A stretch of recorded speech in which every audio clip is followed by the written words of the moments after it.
Good evening. This is the September 7th EDC meeting. I'm getting feedback on this machine. This is Cheryl Poirier, and we have in attendance Mona Colwell, MJ DeRizio, Jean Wilczynski, John Stratton, and I'd like to call the meeting to order. It is 5:33. Can I just ask the person who's on the phone, are you a member of the public or are you a member of our commission? Member of the public. Okay, great. Because I have some feedback, I'm just going to turn down my ability to hear you, and then I'll turn it back up when it's time for public comment. Is that all right? Sounds fine to me. Okay, thank you. Okay, and if you want to mute yourself as well, that way you'll have some privacy. All right, thank you. Okay. Mona is going to need to leave in about 20 minutes or so. So the first thing I'd like to do is ask if someone would make a motion to move the first item under number 6, Business Coffee Hour, to our next, to right after approval of the minutes. Okay, I'll second. Okay, MJ and Mona, all in favor, or discussion, please? All in favor? Aye. Aye. Anything else? Okay, thank you. All right, and is there a motion to approve the August 3rd meeting minutes? I'll make a motion to approve the August 3rd. Okay, I'll second. Jean, any discussion? Any questions? No, they're good. Okay. Good discussion. Long. Okay. All right. All in favor of accepting the meeting minutes? Aye. Aye. Any opposed or abstentions? Okay. I wanted to move up the coffee hour because I'd like Mona's input on this as part of our team. We talked last month about a coffee hour that we would invite members or business owners or business people in town to a coffee hour in conjunction with the Lime Old Chamber of Commerce. And the idea of the coffee hour is to have some social time, but also to ask people if anyone is interested in working toward reigniting the chamber. That's in the EDC's interest because we take up a lot of effort in light of no active chamber right now. So it's in our interest to have an active chamber. We talked about October, which is a little bit late, but that is what is working out for the organizers' schedules. So I am opening up the discussion. If anyone has thoughts on where we could do this, timing, I would love for it to be later in October to give us a little extra time to plan, and any other ideas on doing this. How many participants do you think there will be before we decide where we could potentially have it? That's a great question. If we put out a blanket invitation to business people in town, and we're talking about a morning, like how early would we think? Are we thinking? That would be a factor, I think, for some, because some might come before they open a business, but others might not. They're already open and can't get away. The chamber used to have their meetings at the Hideaway. The Hideaway and the extra room. And they have the side room. Yeah. I don't know how many current business people would attend, but if there were any, that would be kind of a habit. I don't know if anybody is. The Hideaway's not usually open in the morning. Right. At least 10, Yeah. maybe later. And are we definitely thinking of the morning? Oh, you said coffee. So that. Oh, to me that means morning. Right.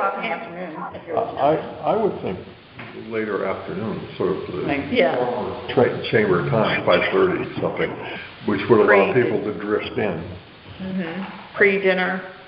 Yeah. Also, a lot of people who attended and were pretty volunteery within the chamber they had businesses, but they were not brick and mortar businesses.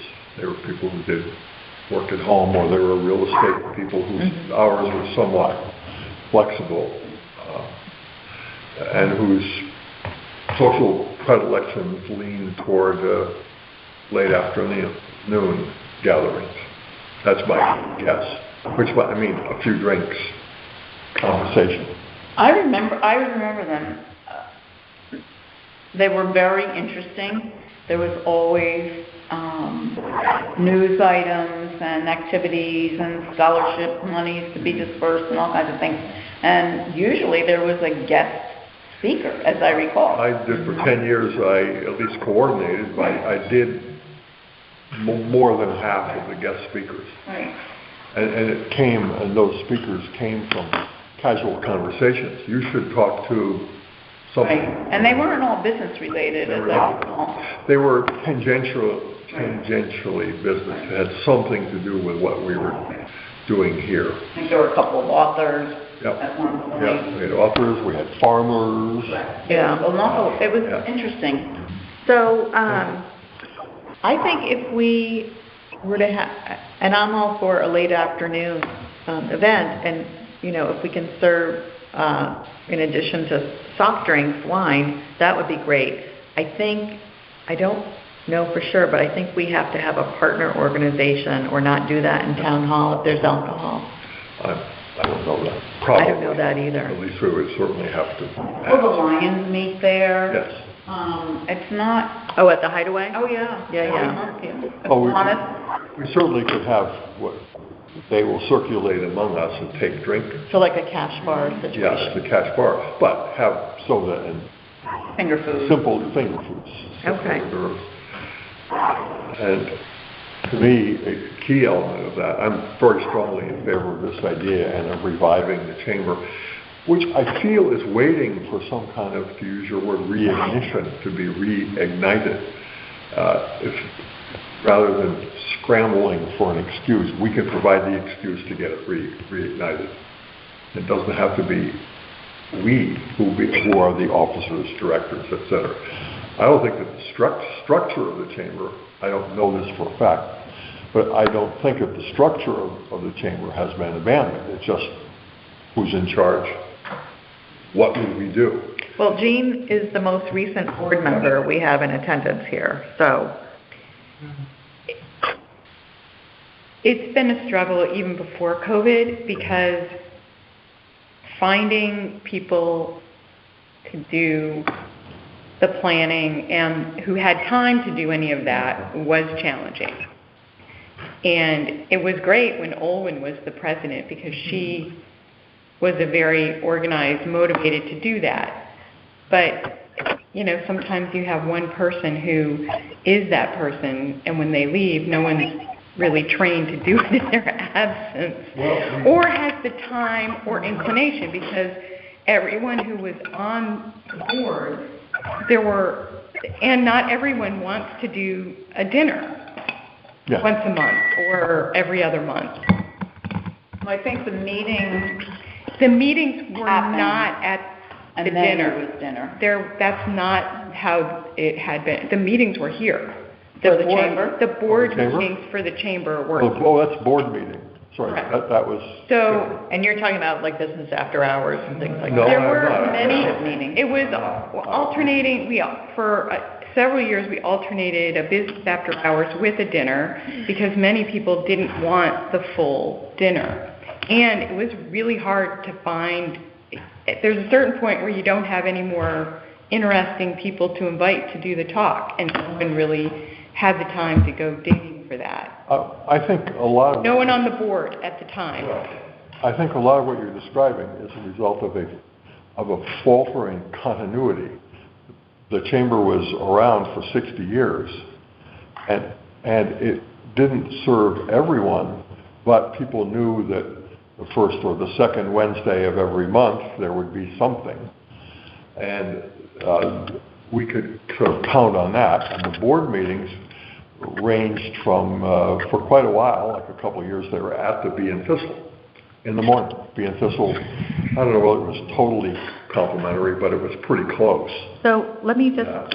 Well, what I mean is it was an attraction to The the board key meetings. to reviving the chamber is to find leaders who have the time and energy to actually revive it, and that's what's been missing. That's what's been missing. And What I'm our, after is the revive the what, because it did change from that perhaps boring consistency to the business after hours, and then the perfectly good things, but they lost the connection with the average member, the people who would come over, sit down, real estate people who would sit next to the architects, who would sit next to the builders. I made that up, but that's the idea. There was commonality of interests. yeah. So our role is just to get everyone together, and then Rich Shriver or someone can speak on behalf of the chamber, and that can all be sorted out as a group, who wants to be involved. But that, I don't think, is the EDC's That is not. issue, right? Right. So what we should be thinking about tonight is how do we create this? Create an event that will Yes. actually get people to come to Yeah, it. yeah, yeah. And talk about that. It only has to be 20 people for dinner. If you have them come to a lecture. I don't care about the dinner. Actually, Yeah, I think it that's has- finger food. It has to be 20 people who come, who are actually interested and available and motivated to do the work. And that's the challenge. And I say that as a person who didn't have time to be doing that legwork all the time, because I am a working person Right. in an office, 9 to 5, sometimes 8 to 7. It's not always. Well, I'll go out on a limb. Do you think we could ask the first selectman's office for the names of all the applicants for boards and commissions that aren't participating right now for whatever reason? You know what? I don't think it's our job to build the chambers. I'm just wondering if we could build an invite list. well, Well, don't we have Outside. an invite list of business? Yeah, we have the chambers list. the chambers. We're doing this with the chamber. Yeah, there's a list. The chamber has a mailing list that Mona's been working with. We talked about it last month. Okay. Yeah, so, Let's- and Cheryl put her finishing touches on Okay, it. that's So, fine. I take it all back. And we're going to be working with the chamber on this. So, So what's the purpose again? I lost track at the beginning. so we want to invite business people or business-leaning people even, to a 1 to 2 hour event. It can be a cash bar, hideaway situation, finger food, soft drinks, along with the chamber's current board members who are so inclined. And in the course of that, bring up to the group, we're at a crossroad, or the chamber's at a crossroads. It's got to decide what it's going to do because they have a budget. They have a bank account, I should say. There And- definitely is a bank account, and the treasurer of that, still to this day, is actually Tim Griswold. Yeah. So, Well, you know every penny is there. well, God so, knows he never opens. but just, they have to decide what they're doing. That's the bottom line. They have to decide if they're staying a chamber, somehow dissolving it. Does anyone at this event want to become involved in reigniting, to use that word again, the chamber? And are you or going to make a pitch to them on our behalf as to why we would like to see the chamber? Make a pitch to The- this group or to, I'm I mean, hoping. it's in our interest, Yeah. otherwise why Yeah. do it? Oh, Let yeah. them just go and figure it out themselves. well, and also too, it would be good if you just explained the EDC's role and showed some of the materials that you created along with the website, because people probably still don't even know about that, Mhm. even though it feels like they should, but they might not. I think you're right on that front. Oh, yeah, yeah. You almost have to right in their face while you're talking to them Right. sometimes. Absolutely. So, yeah, we can do that. We can talk about what the EDC is currently doing, and, you know, it doesn't offer businesses a way to be involved on a regular basis. And I would give love- Rich Shriver a chance to speak as well. I would love it if you did it here. I think it'd be less distracting than doing it out somewhere. I know it's more of a meeting atmosphere, but it is a meeting. You know, you're trying to kickstart something. I just think it would be less distracting than going to a restaurant, but that's just my opinion. Well, the chamber's non-board things were really quite informal for the most part. I'm speaking long range here. And it offered opportunities for people to, I don't know, complain. I do not mean formally. Or to praise. I do not mean formally. And that meant that, for example, it would be, hey, you know, we have a scholarship program. Does that include da-da-da-da-da?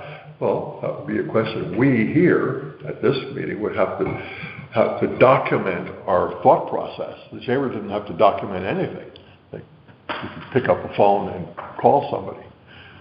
Well, I think before you get to the informal, fun, nice to talk to, you need to go back and put some structure in it. Well, I think the structure exists within the chamber's directorate, so to Then speak. where are they? Well, no, they just stopped. Like, is there any connection between the Old Lyme Chamber and the Old Saybrook Chamber? No, No. Okay, they're all. but that has been discussed.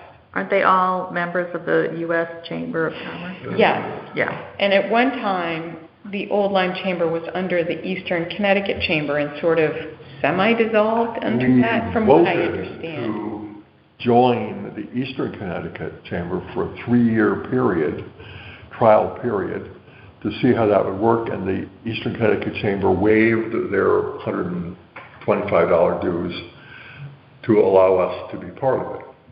And they provided a ton of smaller services, which to a certain extent broke our continuity, because we didn't have to provide people to sit there at the desk when people came in, or to provide little badges. They did all that stuff, and Sherry Cope was So in a major actually, figure. that brings up a good point. So one of the biggest challenges as well that the Old Lyme Chamber had and has is that the majority of these, like Old Saybrook has A building. and Staff. paid Staff. staff. Yes. Paid staff, correct.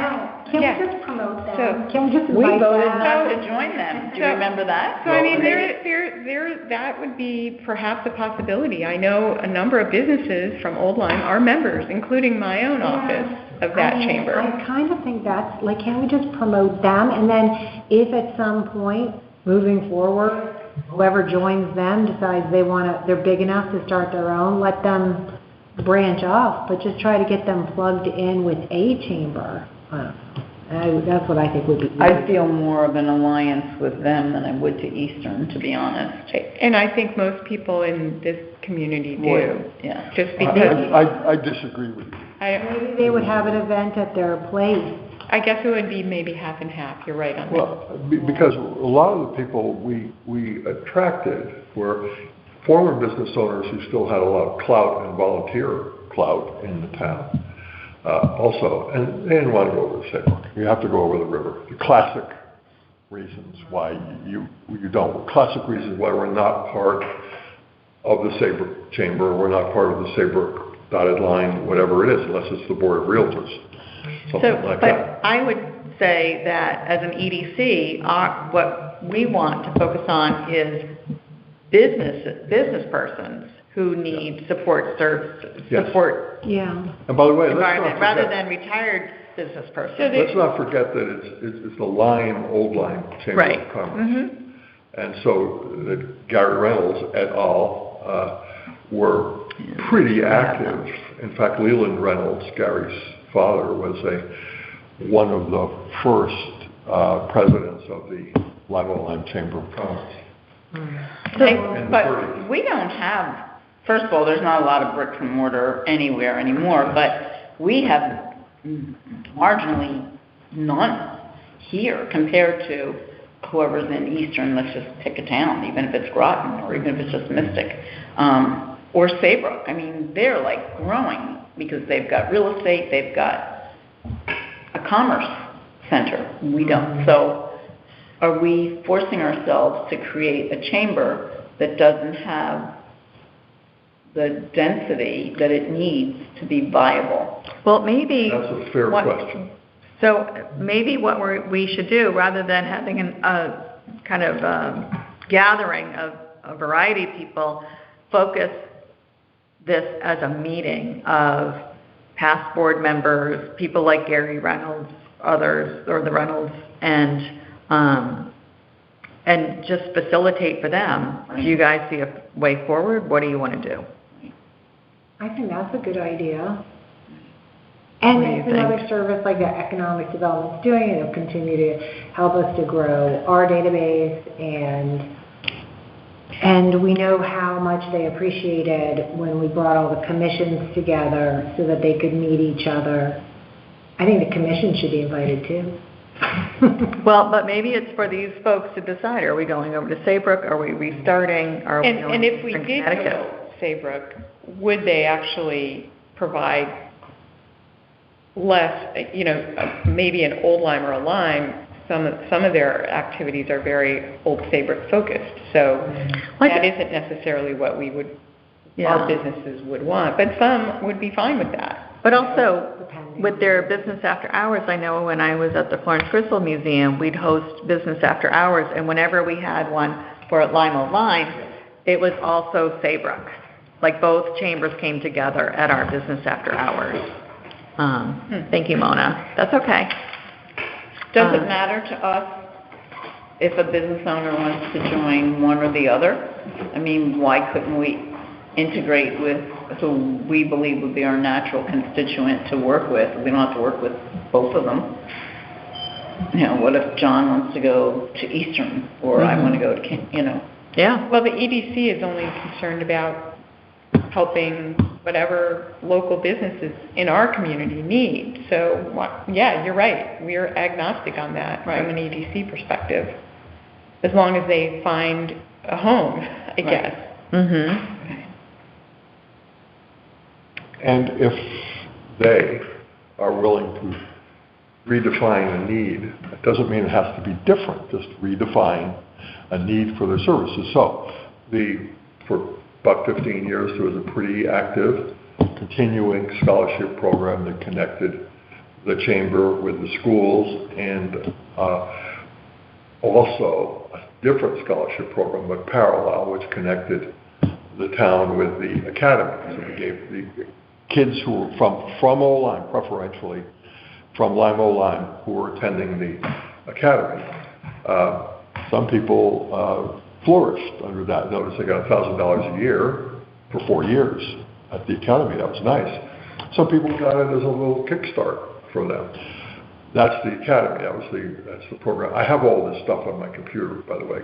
Yeah, they're still doing the scholarships. scholarships. They are? Well, who does that? The scholarship program is still functioning. That is the only aspect of the chamber that has really continued to function. Yeah.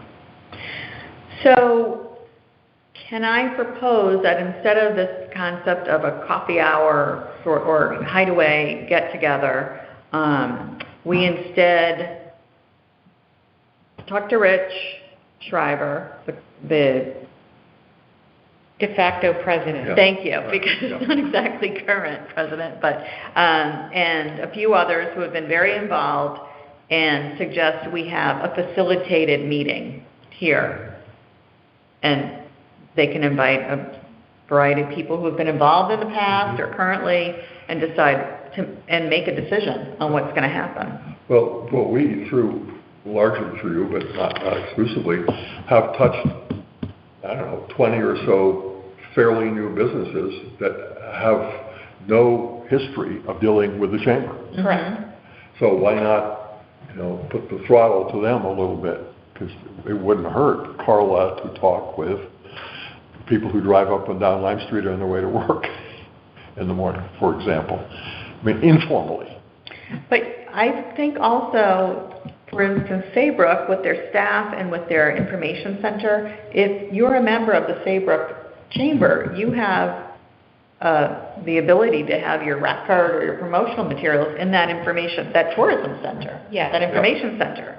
And that's the kind of thing that we can't really, Right. or the Old Lyme Chamber can't really offer. Do you know what their dues are over there?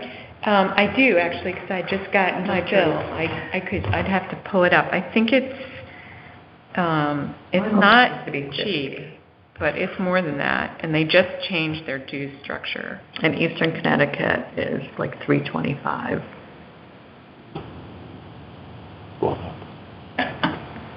I wouldn't be surprised if there's a 175, 150, 175. In Eastern Connecticut, at least recently, they offered discounts on insurance and, all kinds of.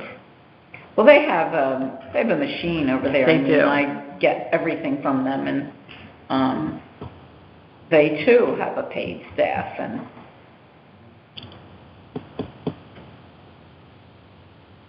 Chris, now I'm not finding Well, while you find I think that, it was about, I can't find it on my phone, but I think it was in a couple $100. yeah. Right. Okay, so For a business that has like 1 to 20 people. We used to, at the Chamber, argue in a constructive way about whether we should raise the price of the dinner by $2. That was a big deal. So from 18 to 22 to 24, because that was the principal expenditure that people made with respect to the Lyme Chamber. Now, they would pay $20 or maybe $50 for membership. The most recent was 50. okay, so Sorry to no, where are we? change the whole No, it's dynamic of no. it. That's why it's important to discuss So this. I actually I found it. So for an individual, it's $120. For a nonprofit, $180, and then from 1 to 49 full-time employees, $240. So, and then it goes up if there's a few others if you're bigger than that. One advantage of a chamber, as opposed to a commission, is that you could poke at people, and it wouldn't be coming from government, capital G. It would be coming from peers. So if I wanted to have the head of Kellogg, one of our larger industries, maybe actually the largest industry here, they're never. Why would we come over and talk about paint? Well, because you employ people. You're here. We could do that, but we would have to have the implication we would be some sort of big brother asking them to show up and report. Well, at the chamber, they could say whatever they want to say, and usually they always had an interesting story to convey. Sennheiser, Kellogg, et cetera, which do not necessarily affect every individual in town's life at all. But it brings taxes into the town, and therefore it does affect their life. I see a couple of advantages with the alliance, an alliance with a chamber that wouldn't give us that opportunity. I think of them immediately, like Kellogg and Sennheiser. They could have internship programs, 2 weeks, 3 weeks.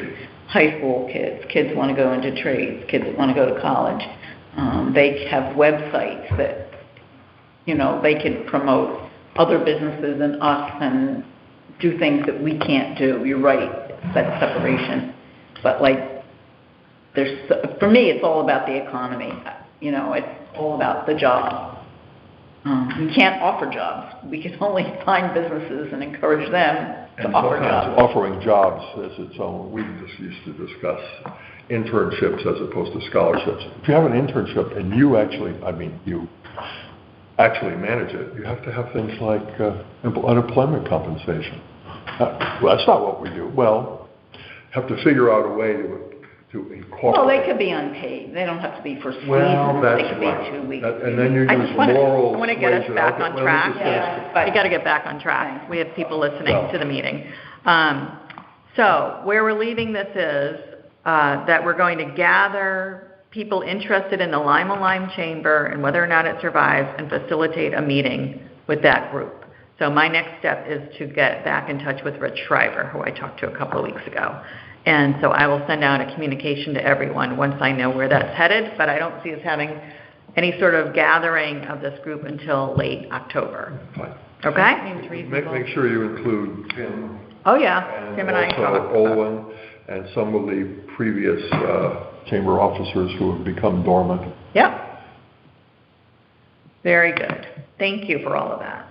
Okay, real estate update, MJ. Oh, well, everything's kind of flattening out in the residential side as well as the commercial side. I think that inflation has taken its toll in various ways, shapes, and forms that affect commercial businesses and residential purchases and sales. I can say that the sales prices are flattening. They're increasing in single-digit percentages, but the full market is yet to come. As far as the commercial properties, the only new thing is that Huntley Road, it's set up as a co-op office structure, I think for medical over there now. There is a deposit on the property, and they're going through a lot of due diligence and things like that, but we're pretty certain it's going to change hands. I don't know what's going in there. I don't think anybody knows. Building, as opposed to one of the... The building. Okay. The building is empty. Okay. So that's on deposit. Okay. That asking price was almost $1 million, and I believe the deposit came in July after almost a year of being on the market. Wow, okay. There are still small properties, vacant spaces for lease around town. I know the red building down the street has been leased. I just know who's going in there. Red building. Down on Lime Street, yes. the old antique shop. Yeah. Next to EF That's been Watermelon. leased. They're working on great, that. They just okay. have other things on their plate right now, so they'll be getting in there pretty quickly. It's a service business, so there's not a lot of foot traffic or anything like that. Okay. But it's still a business. You know that the old silo, I guess that's what most people remember that, hit the market for a lot of money this summer. So that's another property with a business on it that came on market. There's a piece of land on Whippoorwill that is zoned commercially where that garage is across from the conservation, one of those trails down Cedar there. Drive, something like that. Before No, that. carriage, The carriage. It was next to the... There's some probably toxic waste in there because there were all kinds of It's junk not too cars. far from where the horse farm was. Right, it's right beyond McCullough Carriage Farm. Works or something like that. Right. So that's on, it's an interesting piece of property. I've talked to parties about it, and there's a lot of wetlands, so it's going to be a tough sale. And there's the complication of the environment, the environmental hazards. So that was newly on this year. Obviously, the old silo, they still haven't sold the property down on Hartford Avenue, number 83, and the marina is still for sale over on Bank Road. Okay. Any, is the auction active right now? The auction was postponed. I don't remember what the date was. In September. It I was would feel early like it was the September, 6th so or it's something. coming up soon. Yeah. I don't know why it was postponed. You never really know. Yeah. But I do know that there are at least there are three parties that I know of that are bidding. Mm-hmm. Yeah. 3 different parties. Yeah. So it'll be interesting to see Yeah. what happens. And do you know anything about the old Gulf Station on Shore Road? Is someone sitting on that? Okay. That's even gonna be tougher than the one on Whippoorwill. I can give you a follow-up update on that. Environmental came back good, there's a full plan developed, Wyoto zoning. What was the last part, Lenny? They're gonna go to zoning, but they have a full plan developed. Oh, okay, Who all does? right. The owners of the property, okay, great. Thank you for that. It's not on the agenda now. I don't think, I didn't see it. On zoning agenda. Probably will. Okay. Because they Okay. meet tomorrow night, zoning. Business openings and closings, I think that is same status as last month. Trying to remember if there's anything else. Clearly, there's a service business going in next to EF Watermelon where Homeward's Yes. going in. But that is a local business anyway, they're just moving location. Yeah, yeah, It's like the chocolate shell. Yeah. She just So we're gonna changed be net- ownership, so. net zero. There's no net gain anywhere. Mhm. Yeah. Can't think of anything else that's different from last month. Okay. One thing I will say is that a lot of our business owners, small business owners, are just so busy getting up and running. It's hard to get them to pick dates for ribbon cuttings or to work on, with the MCCD on those sort of meet the business owner The interviews. interviews for the website. So we need to rethink how we're working with people that way because everyone's flat out. Under new or additional business, I want to talk about the job market too. I wonder if those two businesses, the former Watermelon, they're owned by one person, over there. Mhm. They share one septic, they share one well. Yeah. It's a complicated property. But I wonder if they're opening around the same time, and I wondered if it would be an opportunity if we did a little ribbon cutting or thing. If we did a Lime Street partnership kind of thing, Cooley, the Italian couple with just sort of get some critical mass out of it before winter sets in. That's a good idea. Invite them all and just say, welcome to Lime Street. Used to be commerce on Lime Street from what I hear. Yes, it was the place. I understand that, dress shops and all. Just before. Drug shops and all. Profitable liquor store, things like But that. whatever, there are a number of people, Great idea.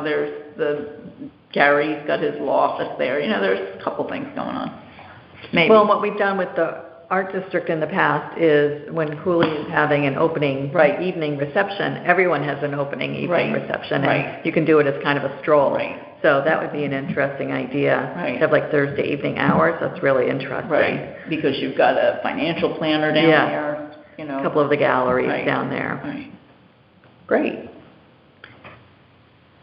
Okay, Wendy isn't I'm pretty sure Wendy's out of town. Wendy isn't here for her Eastern Regional Tourism District, but she had me do something this past month. What did I? Oh, I know. She let me know about the fall tourism newsletter for the Eastern region and had me write up something of what's going on in Old Lyme in the fall, and it got included in the newsletter. This is a newsletter that goes out to the different hotel sales managers and attraction managers so that when they have guests or visitors looking for things to do in the area, they have these ideas. So I think I did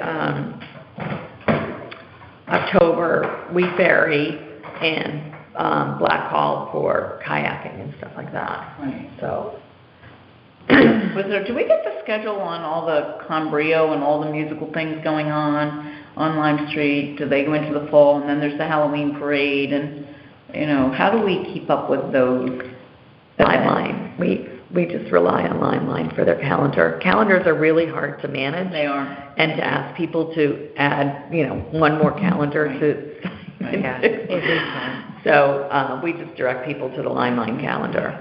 Just to throw in something which is not technically Old Lyme, but the Hamburg Fair this year had its highest ever attendance, which was over 6,000 documented bodies in there. And I think there's some opportunity for businesses in Oline to have people come down here while they're there. They've done their fare, or they want to come down, they want to have dinner here.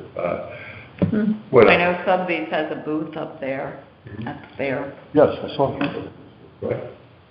So there's just lurking opportunity there that we as a Oline group should not let slip by, because it's really a regional, it's Grange, it's a regional thing.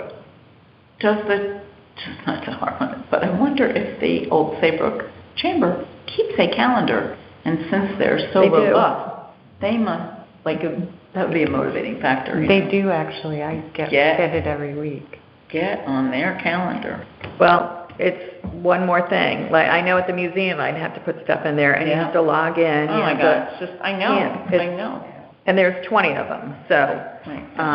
Okey-dokey. not to say it's not a valuable thing, it is a valuable thing. It's just Right. a lot of things to do. Okay, Shoreline Gateway, I thought we'd have Joe by now. The Gateway Commission, they're moving ahead, and I think I emailed you all that there's a survey going Yes, on. I did. So I hope you take time to take that survey. You'll be getting a postcard in the mail the next week or so reminding you about that survey, which closes October 7th. And I'm going to circle back to that survey under new or additional business. I don't know that Joe would have anything else to say about Shoreline Gateway. Okay, new or additional business. We talked about the coffee hour idea, which is now a facilitated meeting. November budget planning. In November, we start to get asked what we want to have for our budget for next July 2023 to June 2024. So we'll put that on the October or November meeting schedule to discuss, what do people feel like we need to be considering for next year? What kind of activities or procedures or anything that might cost us some budget, what we should be considering. Okay, the next business feedback regarding the Shoreline Gateway Survey. Okay, returning to the Shoreline Gateway Survey, I included, on behalf of the EDC, some questions that we would be interested in knowing the answers to as the EDC. And these are questions to business owners across town, but specifically if you are a Soundview or Shore Road business owner, you are being asked how the parking situation down there affects your business, if it affects it at all.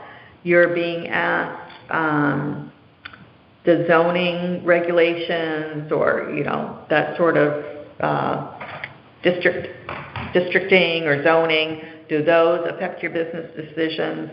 Does the blight of other businesses affect customers coming to your business?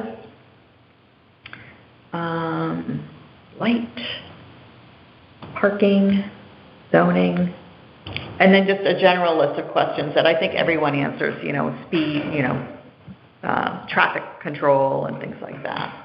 But those are specific to the businesses. So we're going to get those results, and hopefully if the Shoreline Gateway committee members are really going to push the business owners down there to take this survey, we can have more firsthand data of what people are thinking about in terms of parking and how it affects things. I heard anecdotally, say that right, that the other night the Carousel had an event. I think it was like back to school or something like that. It was local families coming in who were arriving around 5:30 before 6 o'clock, free parking, and the owner of the Carousel had to address one of the rangers or police officers to say, please don't ticket these cars at 5:30. They're coming here to a 6 o'clock event. So I think there's some ongoing communication that we need to think about in terms of on behalf of the businesses and the local economy in town, what that all involves. I got a call from Paul Orzel, who was speaking on behalf of, I think, the Soundview Operations Committee.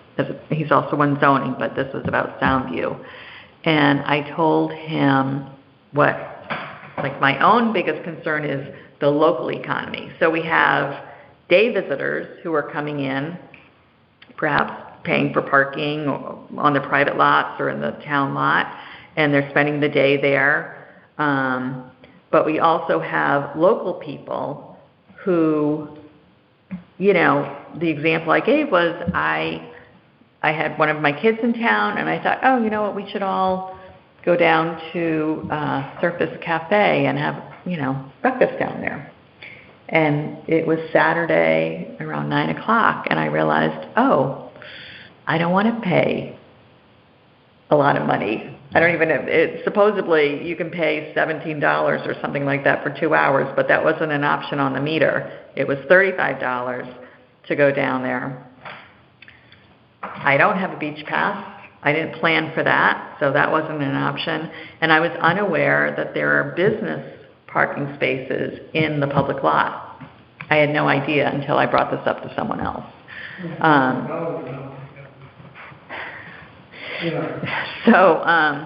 So I was conveying to Paul that there are a lot of obstacles, or perceived obstacles even, but obstacles to local people supporting the businesses on Hartford Avenue. So we're going to get some real data from the business owners and see what their feelings are on that. Or you take advantage of the half-hour maximum parking and when you go down to get Soundview Donuts in the morning. I have a beach pass, so it doesn't matter to me. I can pay for a beach pass too, but I have a beach that I normally go to, so. Yeah, I mean, you can just pull in the other lot though. But also the, you know, I thought of this on a Saturday morning at 9 o'clock, like, oh yeah, let's go do one of these little businesses. So I couldn't get a beach pass, and then the beach pass is, what is it, $35 or something. So, It's more than it was last year. Yeah. It's probably up to 25 or 30. I thought it was 30. which is fair if you're using the beach all summer, And there was or, no senior discount this year. That's right. To be honest, I buy it and I may use it once or twice through the whole year. I just But don't- it's worth it Yeah. because you could use it at Haynes Park. And you can go for a walk out on Griswold Point. I could walk to Haynes Park, so that's Okay. nice. But still, I mean, it No, does you're have right. its It doesn't bother me Yeah. to pay that much for it. but you have to think about that. Yes. And people in town need to know that the beach pass helps with the meter parking. I don't even know how any of that works. So, anyway, we're going to get real feedback from the business owners. I'm going to ask in a moment if anyone has other business. I just have one other thing, and that is, I think we're all seeing more and more our small businesses, or businesses in general, looking for employees, looking for servers, looking for anyone. Old Lyme Inn was holding a job fair. There are people cutting back their hours because they don't have employees. So I feel like we're not in a position as the EDC right now to proactively do anything about that.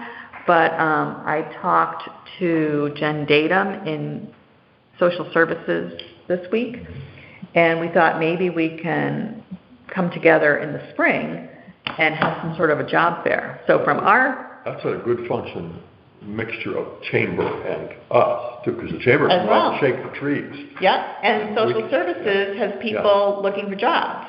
So we could, perhaps do some sort of,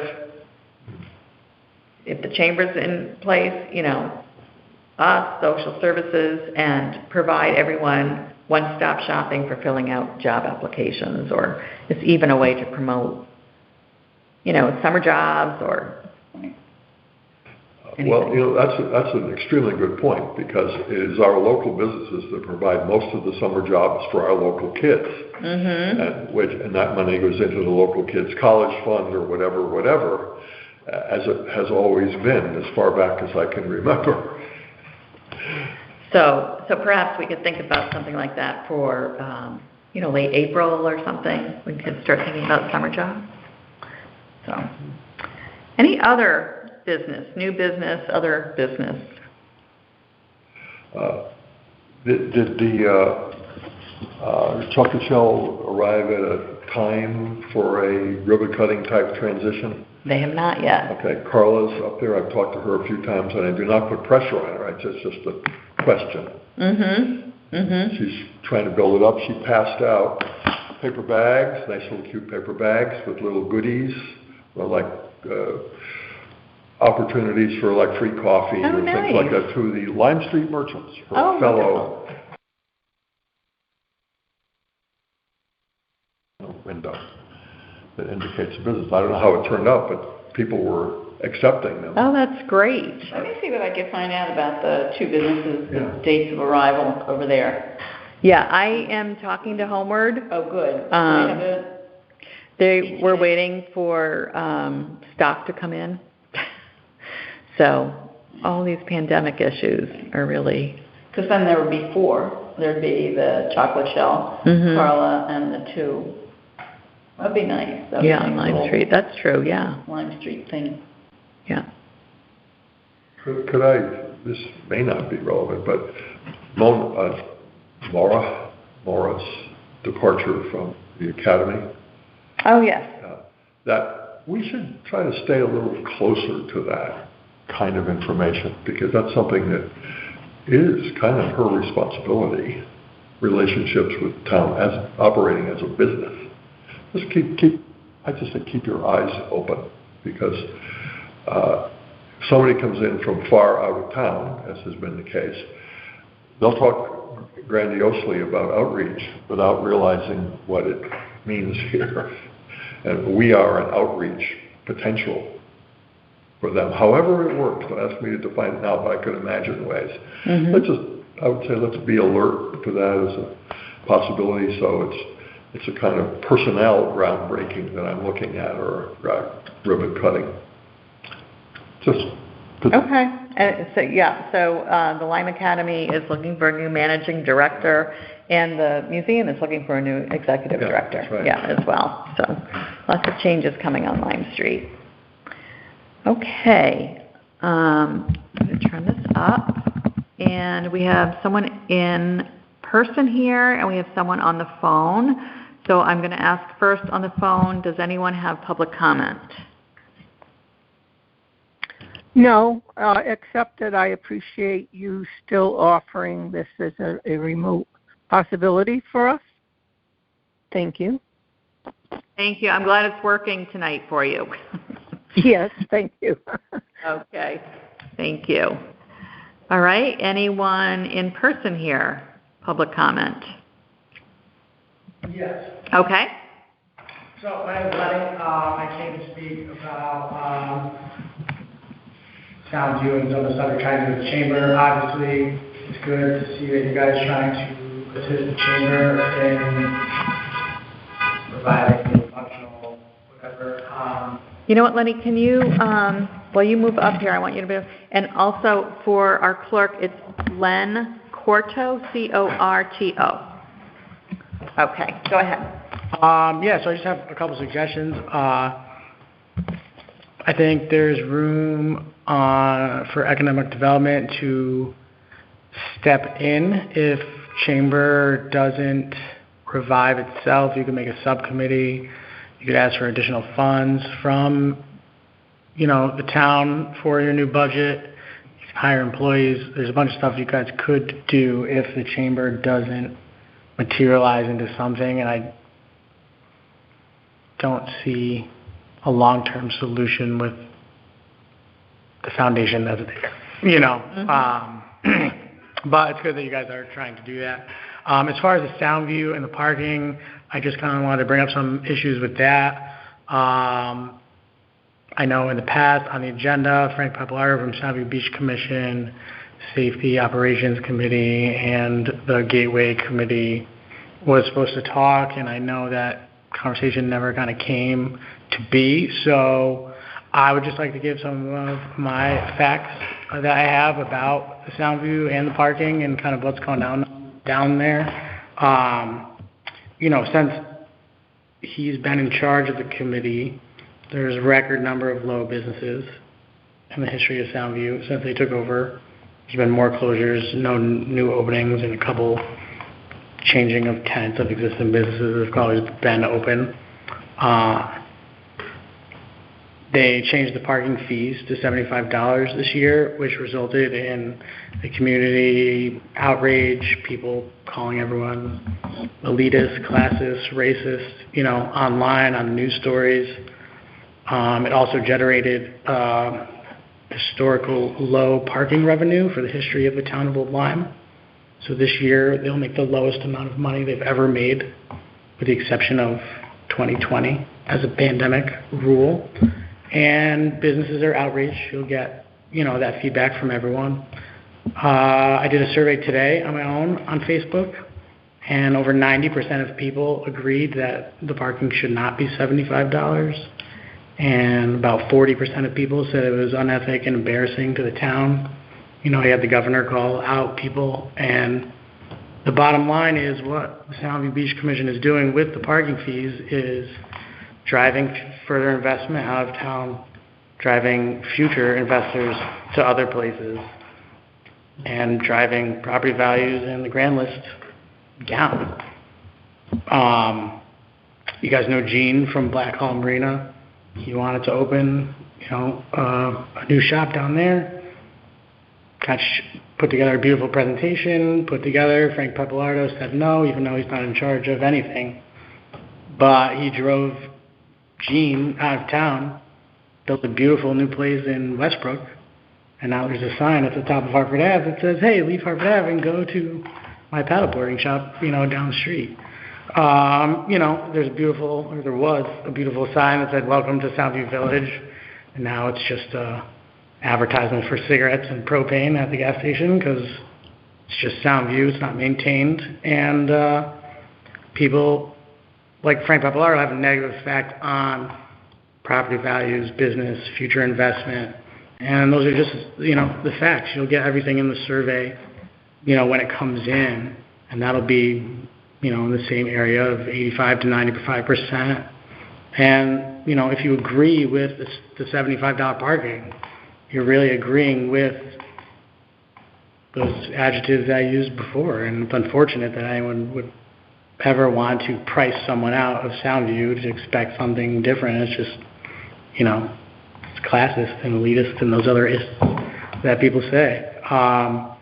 It's unfortunate to see that happen, but those are the facts. And you, as the commissioner, or as the, EDC, should make a recommendation before the end of the year or before the new year on these are the facts that we have. We could never, ever justify them doing the back and tell them they need to, reverse their decision. I think that's, no way around the facts and the numbers for that. And Soundview will never get better when you have people like Frank Pappalardo leading that charge. So I want you to, be stern and be decisive in what you guys see once you have that data. You don't have to listen to me. The data's there. Community is there. Everyone's there with what they're doing is wrong, including the governor all the way down to any business owner. So I appreciate your time, and thank you. Thank you. The fact you say that the revenues derived from parking are at historic lows? Correct. So that the raise in price lowered the overall revenue, correct. I mean, the parking is a challenge for residents. You want the right people to be here. It's the localized thing. You have, they changed the parking lot to be open till 9, but 3 signs in the parking lot right now say open till 8. There's a guy in charge of signs. It's him, So. And I need to go over, because I made a quick note, Gene Schmiel, that's the Black Hall Outfitters. Yeah, he put together a beautiful presentation. He wanted to lease or sublease one of the properties from me at the time. So he wanted to open like a separate. Satellite location. Satellite down there? And was that's because he wanted to rent paddleboards or something and not? Rent and sell the, beautiful, safe, family fun activity, something exactly you guys want to have invested. And it was turned down because of? Frank Pappalardo said it was impossible to do. Access to water, you mean? I mean, there's access. There is a You know. also that goes out between the swimming areas. There's a million different ways you could get together with zoning, harbor commission, whoever it was, to get it done. There also used to be a festival in Soundview that, you know, Frank Pappalardo made sure wasn't happening anymore because he disagreed with it. So we had a good thing going on that got ruined by, you know, the same people making decisions about the parking. So you just have to look at the facts and understand that numbers and opinions and surveys can't be, you know, swayed. So you say Gene wanted to rent a property from you, where's your property? This was going back 7 years ago, But you maybe. still own the property? I had 4 different properties on Hartford Avenue that I was You do? leasing. At Oh, the that you were time. leasing, you don't own them? Right. Okay. So, but yeah, I mean, his shop is beautiful in Old Lyme. His shop is beautiful in Westbrook. And, you know, that was economic development that was steamrolled by someone who's, you know, has an agenda that doesn't align with development or economics or redevelopment. So All right. I appreciate your Thank you. time and your work. Thank you. Thank you. Thank you. All right. Any other additional business, new business? Not, I will look for a motion to adjourn. That would be me. Okay. And will anyone second that? John waved his I hand. will. Oh, you did. Okay, John is seconding it. All in favor? Aye. Aye. Aye. All right. That is the conclusion of the EDC meeting. Thank you.